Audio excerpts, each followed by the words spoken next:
শিরকের পাপে লিপ্ত থাকা অবস্থায় মুসলিমদের মনটা কঠিন হয়ে গেছে। আপনি কি মনে করছেন আমরা শিরক করি না? মুসলিমরাও কবর পূজা করে, দেখবেন মুসলিমরাও দেখবেন অনেক ক্ষেত্রে মাজার পূজা করছে।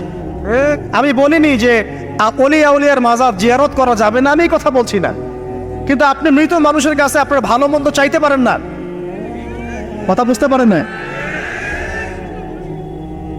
আমরা অবশ্যই অলি আউলিয়াদের কবর জিয়ারত করব, এটা আপনাকে মৃত্যুর কথা স্মরণ করাবে। তাদের একটা রব আছে যেটাকে আমরা প্রভাব বলি, এটা আপনার মধ্যে আসবে।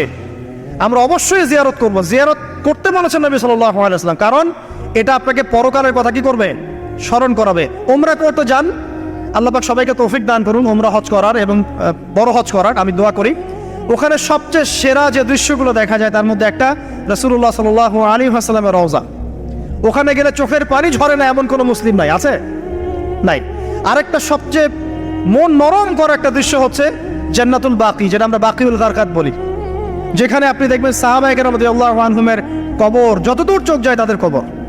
কবরের কোনো মাজার নাই, সেখানে কোনো তাওয়াফ হচ্ছে না কবরকে কেন্দ্র করে, সেখানে কবরে কেউ ফুল চড়াচ্ছে না, একটা ছোট্ট পাথর দেখা যায় এখানে, আর কিছু না। পৃথিবীর সবচেয়ে শ্রেষ্ঠ মানুষগুলো সেখানে শুয়ে আছেন। ওখানে গিয়ে দাঁড়াবেন, দেখবেন নিজেকে তুচ্ছ বলে মনে হবে, আমি এই পৃথিবীতে আর কি করছি। সেরা মানুষগুলি মাটির নিচে, আমি এখানে কি করছি? তো দেখুন প্রিয় ভাইরা, অবশ্যই অলি আউলিয়াদের কবর জিয়ারত করবে, কিন্তু মৃত ব্যক্তি আপনার কল্যাণ করতে পারবে, অকল্যাণ করতে পারবে?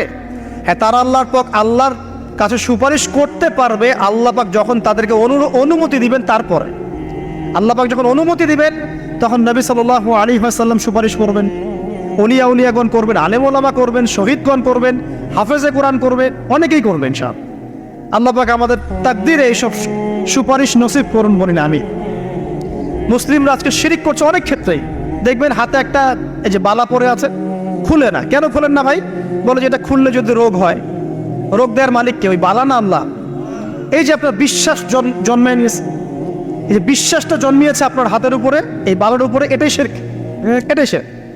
যদি আপনি বিশ্বাস করেন যে এটা হাতে থাকলে আপনি সুস্থ থাকবেন, হাত থেকে খুলে পড়ে গেলে আপনি আর বাঁচবেন না, এই যে কল্যাণ অকল্যাণের মালিক আপনি কাকে করলেন? ওই বালাকে করেছেন, আল্লাহকে করেন নাই। এখানে শিরক হয়ে গেছে, খুবই সূক্ষ্ম শিরক। আপনি নামাজ পড়ছেন মনে করেন, এখন কিছু মানুষ আসলো, এখন দেখছেন যে হুজুর তো আমার নামাজ দেখছে, নামাজটা খুব সুন্দর করে পড়ার চেষ্টা করলেন, লম্বা নামাজ, সেজদা গিয়ে আর উঠছেন না, খুব সুন্দর নামাজ পড়ছেন।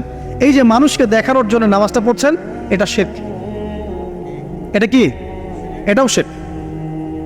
এই যে গণক বসে আছে রাস্তার পাশে, দেখবেন টিয়া পাখি নিয়ে, তারপরে যে কাগজ নিয়ে আসেন, ভাই ভাগ্য পরীক্ষা করে দেই। আরে ভাই, তুমি যদি মানুষের ভাগ্যই পরীক্ষা করতে পারবা, তো তুমি রাস্তার পাশে কেন? তো তোমার ভাগ্য কেউ পরীক্ষা করেনি কখনো? এতটুকু কমন সেন্স আমাদের নাই। ও যদি আমার ভালো মন্দ করতে পারে বা ভবিষ্যৎ বলতে পারে, তাহলে ও রাস্তার পাশে বসে আছে কিছু? ওর তো প্রাইম মিনিস্টার হওয়ার কথা, এখন ওর তো ইলেকশন করার কথা। তো দেখেন, এই যে ওখানে গিয়ে আমরা কি করি, ভাই আমার হাতটা দেখে দেন, ভাই আমার অতীত বলে দেন, ভবিষ্যৎ বলে দেন, এবং এগুলো দিন দিন বাড়ছে। কিন্তু এই রাশিফল, কবিরাজি, গণকি, এগুলো দিন দিন বাড়ছে। এবং আমি লক্ষ্য করছি দিন দিন আরেকটা জিনিসও বাড়ছে, সেটা হলো জাদুবিদ্যার চর্চা করা। এবং গ্রামে গঞ্জে কুফুরি বাড়ছে না? কুফুরি করা, তাবিজ করা, বিচ্ছেদ করা, স্বামী স্ত্রীর বিচ্ছেদ করা, মেয়েকে বশ করা, সন্তানকে বশ করা বাড়ছে না? সবই শিরক, এগুলো সবই কুফুরি। এগুলো মুসলিমরা করছে না। মুসলিমরা এসব শিরকে লিপ্ত আছে বলেই তো অন্তর কঠিন হয়ে গেছে। ফাকাসাত কুলুবুহুম, তাদের অন্তর কঠিন হয়ে গেছে।